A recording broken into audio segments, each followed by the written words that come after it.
એક આપણા સમાજની દીકરી એક ઠાકોર કોળીના સમાજના છોકરાએ લગ્ન કરી લી. ભય લાગે, કલંક લાગે. તમારે રાહતો બેઠો છું. પૂરા ગુજરાતના પરિવારનું મેં હૃદય દુખાવ્યું. આ પોલીસ વાળાને કાલ રાતનું 12 વાગ્યાનું હેરાન કરું છું. આખી રાજકાલ પોલીસ સ્ટેશનમાં હતો. મેં બધો ગુનો સ્વીકાર્યો છે. બસ એટલી જ પ્રાર્થના છે કે મને સમાજ માફ કરે. જેટલી વાર કે એટલી વાર હું માફી માંગવા તૈયાર છું. હવે અમારી વાત રજૂ. અમારી બેન દીકરી અને કોળી સમાજને તમે એમ કીધું છે કે નિષ્કલંકના લોકો અમે છીએ, એટલે તમારી હેસિયત શું સ્વભાવ?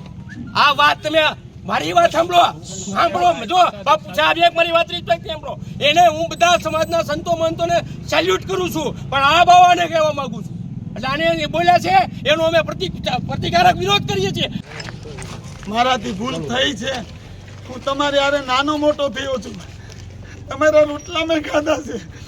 ઝીંઝુડામાં હું નાનો મોટો થયો છું. 12 વર્ષથી તમારા બાળકોને મારા બાળકો માની અને ગામડે ગામડે મેં જીવી અને મારા માની કર્યા છે. પણ આ મારી ભૂલ છે અને ભૂલ છે. મારાથી એવું બોલાઈ ગયું કોળી ઠાકોર, એ મારી ખરેખર ભૂલ છે.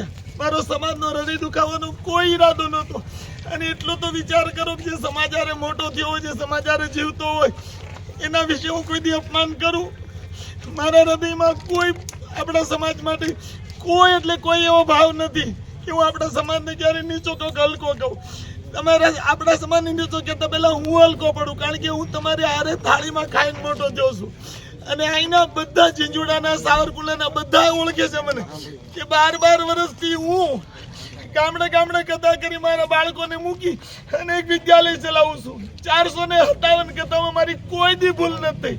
પણ મારું કોઈ પાપ હશે ગયા જન્મનું કે કોઈ મારી એવી હશે મારી કરણી કે જેને કારણે મારથી બોલાઈ ગયું.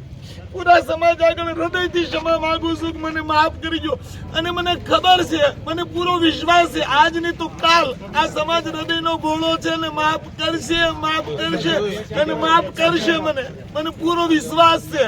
અને આ સમાજની હારે હું 52 વર્ષથી અમારા, એટલે આ સમાજ આજ નહીં તો કાલ જ્યારે એનો આક્રોશ ઉછળશે ત્યારે મને માફ કરશે ને માફ કરશે.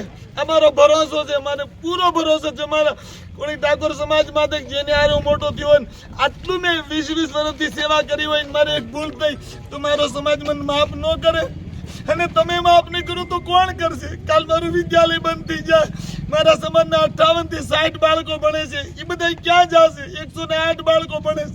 તમને બધાને ખબર છે કે હું ગુનેગાર છું. મારે ગુનાની સજા એને શું કામ આપવી જોઈએ? એટલે હું સમાજ આગળ વ્યાસપીઠેથી નહીં, જ્યાંથી માફી માંગવા તૈયાર છું. પૂરા સમાજ આગળ માફી માંગવા તૈયાર છું. મારી ભૂલ થઈ છે. આવેશમાં મારાથી બોલાઈ ગયું છે, પણ માણસથી ભૂલ થાય. હું સાધુના દીકરા તરીકે તમને મારો સમાજ માનીને, મારો પરિવાર માનીને માફી માંગુ છું. બસ બહુ મેં હૃદય દુખાયું તમારું બધાનું, આટલા બધાનું, પૂરા સમાજનું. ના શબ્દો એ આખા ગુજરાતની અમારા ગુજરાત ભારત દેશના 18 રાજ્યોમાંની અસર પડી છે.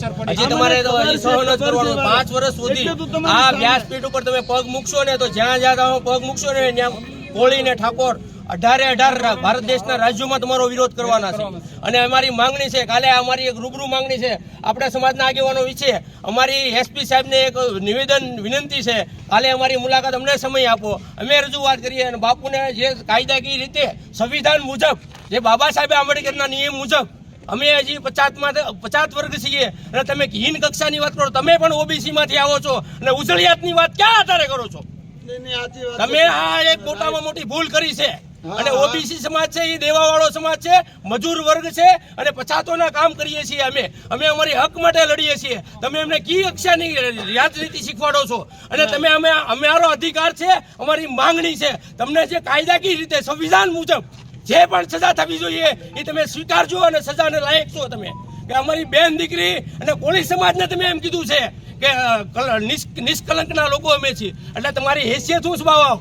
આ વાત તમે મારી વાત સાંભળો જો બાપુ સાહેબ એક મારી વાત રિસ્પેક્ટ સાંભળો. એને હું બધા સમાજના સંતો મંતોને સેલ્યુટ કરું છું, પણ આ બાવાને કહેવા માંગુ છું. એટલે આને બોલ્યા છે એનો અમે પ્રતિકારક વિરોધ કરીએ છીએ. બોલો કોળી સમાજની સંતો મંતો અને તમામ એવા સમાજને જે સુધારતા હોય ને એ બધાયના અમે વંદનીય કરીએ છીએ. અને જે તમે ટિપ્પણી કરી છે એનાથી અમારા સમાજને બહુ જ લાગણી દુભાણી છે. અતિશય દુબાની છે વાલા, પીડા તમને ભરી વાતની તમને છે. વ્યાસપીઠ ઉપરથી તમને એટલું તો થોડું જ્ઞાન હોવું જોઈએ. આજે અમે તમને અજ્ઞાનીય કહીએ છીએ. બરાબર કારણ કે કોળી સમાજમાં હાલ તમે જો તો ભૂતકાળમાં ઇતિહાસમાં છે ને કોળી સમાજ એમાં ઝલકારીબાઈ આવે, વીર માંધાતા આવે અને સંત શ્રી વેલનાથ બાપુ એ કોળી સમાજના છે, જેના આજે પણ દીવા ઝગમગે છે એ જુનાગઢની ધરતી ઉપર. આજે આવા ઉજળા સમાજને તમે આવી નીચ કક્ષાની વાત કરી અને આ સમાજની લાગણી દુભાવી છે. આ સમાજ કોઈ બાપુ સમાજ છે ને, ભૂલ છે ને આપણે એની માટે તમે માફીના પાત્ર નથી બાપુ. આ સમાજ છે ને એના પૂર્વ રાષ્ટ્રપતિ રહી ચૂક્યા છે, હાલમાં મિનિસ્ટરો છે, હાલની અંદર એવા બિઝનેસમેનો છે. આ સમાજ ક્યાંય પાછળ નથી. આ સમાજને નીચો ગણી અને જે તમે વ્યાસપીઠ ઉપરથી કીધું છે, આજે અમારા સમાજે મર્યાદા રાખી છે ને એ વ્યાસપીઠની રાખી છે, કાયદાની રાખી છે અને અમારા સમાજના આગેવાનોની, વડીલોની, બધાની મર્યાદા રાખી છે અને આ યુવાનો શાંત થઈને બેઠા છે. નહીતર આજની તારીખે બાપુ તમે જાણી શકો છો, તમે એમ કહો છો કે અમને આટલા ફોન આવ્યા, તો આનાથી વિશેષ પણ તમે જાણી શકો છો. કારણ કે કોઈ પણ સમાજ હોય 18 વર્ષની અંદર, આપણા સમાજે બહુ બહુ માન રાખ્યું છે. 18 વર્ષની અંદર બાપુ ક્યારેય કોળી સમાજે કોઈ અહિંસક કોઈ પગલું ઉપાડ્યું નથી. નથી ઉપાડ્યું. તો તમારા માટે પણ અમે ન ઉપાડી શકીએ, પણ તમારે હવે કાલે, આવતીકાલે અમારા આગેવાનોને અને સમગ્ર ગુજરાતની અંદર એક વિડીયો અને એક લેખિતમાં જાહેર કરવાનું છે. આવતા 5 વર્ષ સુધી હું કોઈ પણ કથાનું કાર્યક્રમ નહીં કરું, હું કોઈ પણ સ્ટેજ ઉપર ક્યાંય પણ હું હાર નહીં ગ્રહણ કરું. કારણ કે તમે એ ભૂલ કરી છે બાપુ. ભલે ભલે તમે હારના કે કોઈ સન્માનના પાત્ર નથી રહ્યા.